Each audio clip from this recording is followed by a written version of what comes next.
there, you heard? Listen, y'all tell Meek Mill, come fight me.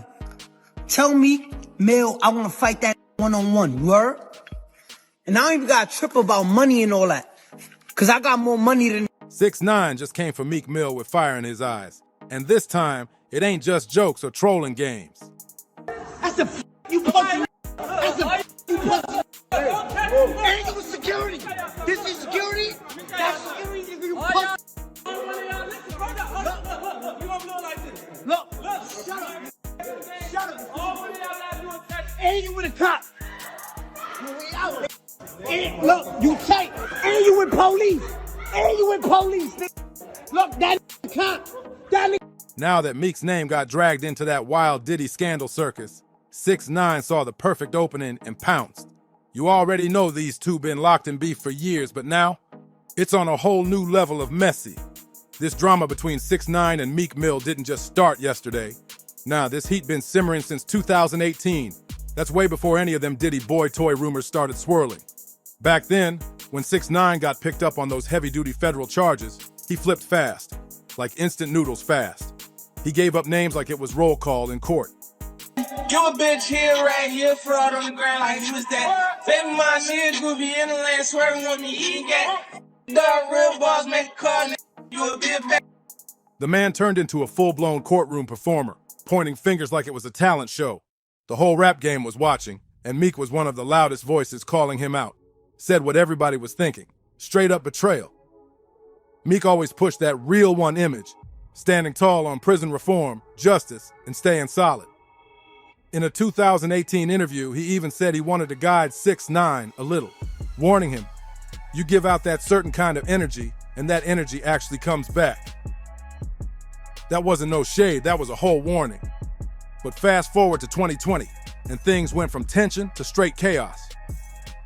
Meek jumped on X, trying to silence 6ix9ine's wild IG lives. He tweeted, Right now, we playing out this Let's real go. life. Real life Yeah, shit. nigga, Diddy gang, Meek Mill in real life. Don't ever Yeah. disrespect me, you Talk heard? that shit, Meek. Yeah, Meek. I hope that rat going live to apologize to the people he told on or the victim. Shots fired. The beef had officially turned toxic. People got short memories, huh? 6ix9ine snapped and brought up something dark. He said, y'all forgot that fast? A rat got Nipsey killed. He threw shade without naming names, hinting the killer wasn't even supposed to be roaming free. Then he dropped a cold line. That's all I'ma say, cause he gone now. Left his baby mom and kid like a coward. That wasn't just a comment, it was venom. Right after that, 6ix9ine took aim straight at Meek Mill. I'd have been like, oh, you're doing stupid at this point. I know you might have got on from doing it and it worked out to be able to make some money, but I think you need to go down. I think you beefing with too many people right now. You putting the wrong energy out, and the world will deliver the energy that you putting out. Like, you delivering a gangster type of energy now. He locked up in the middle of some shit. So, you know, you gave out that energy, you kind of got that energy back. I seen him one time and I was like, yo, I want to holler at you real quick. He was like, all right, I'm going to holler at you in a second. And I was going to tell him, like, things not talking about prison, just like, yo, stop putting that energy out. You get money now. Yeah, man. You know what I'm saying? And nobody want to live like that. You can't live with 10 security guards forever.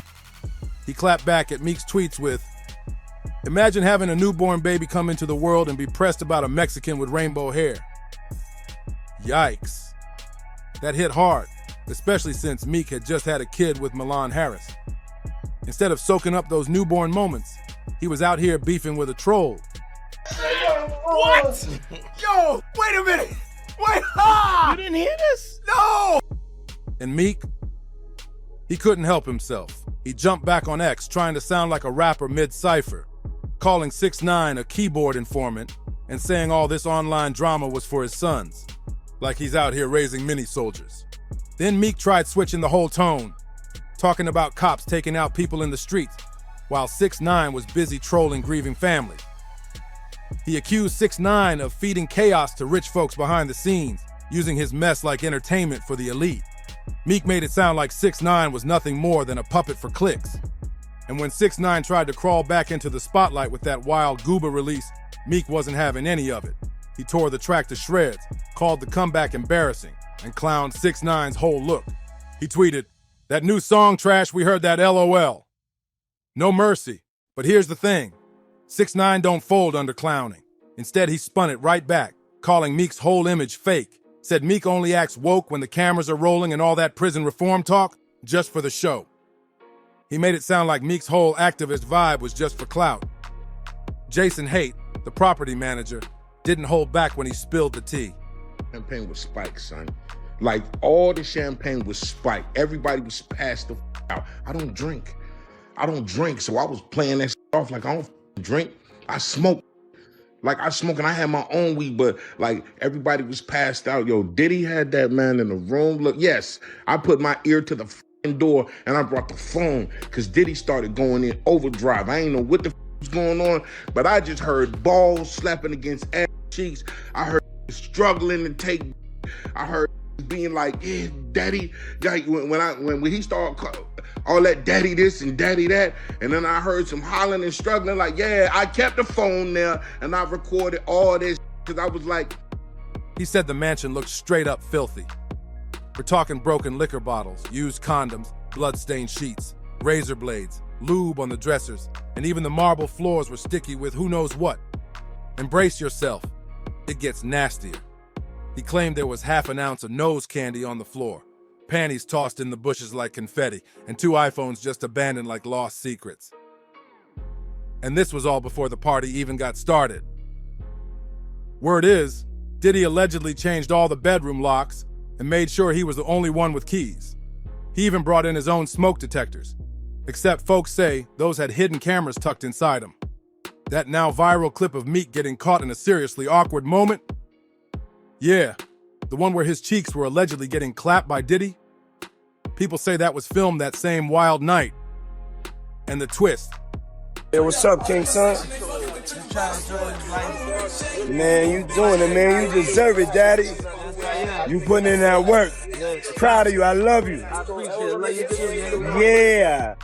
The bodyguard who leaked the footage claimed Diddy spiked everybody's drinks before the whole Freak Fest went down. This wasn't just some Hollywood party. It was giving Predator vibes on a whole different level. Then there's that clip, yeah, the one where Diddy straight up called Meek daddy. Like, what? Who does that with their homeboys?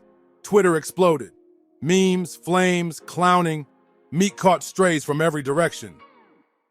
Trying to save face, Meek jumped on X, dropping a wild rant. My voice is so powerful as a black man from the ghetto worldwide. They want it gone. I'm a real king, straight out the trenches, under control of no human. He blamed bots, fake campaigns, and politicians trying to ruin his name. And to top it all off, he claimed he spent $100,000 trying to find out who's behind the smear campaign. He posted, "The streets know what's up with me." It's not the case, but people ain't forgetting those clips anytime soon. When it comes to the business side of this mess, Meek Mill claimed he was ready to go all in.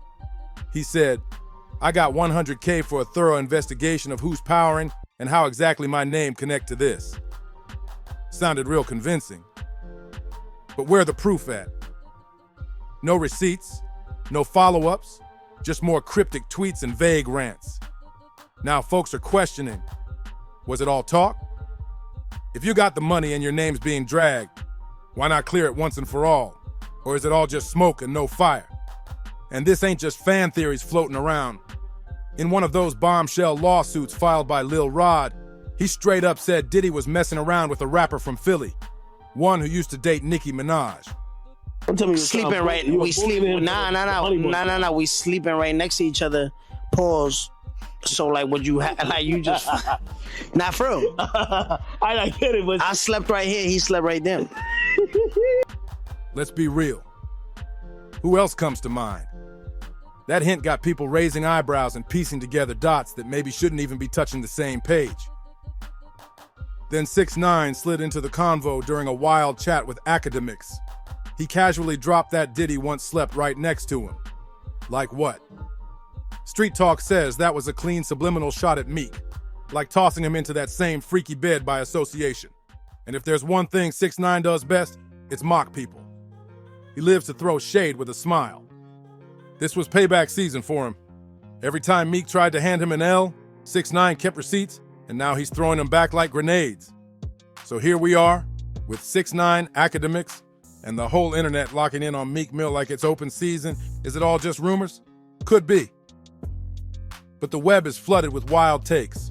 One user wrote, "He in the pool knowing his act is hurting fam, and Diddy recorded it on purpose, talking about you deserve it. Daddy bro is diabolical." Another said, "Diddy used that man on his birthday.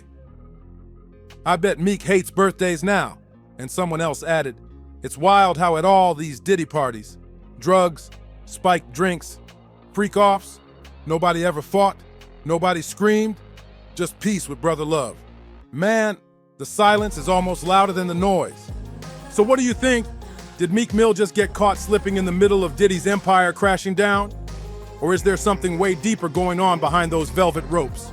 Like, how deep was Meek really involved in them so-called freak-offs? This story's got layers, and we need your take. Sound off in the comments. No filters, no holding back. And if you're here for the raw truth and jaw-dropping receipts, don't just lurk.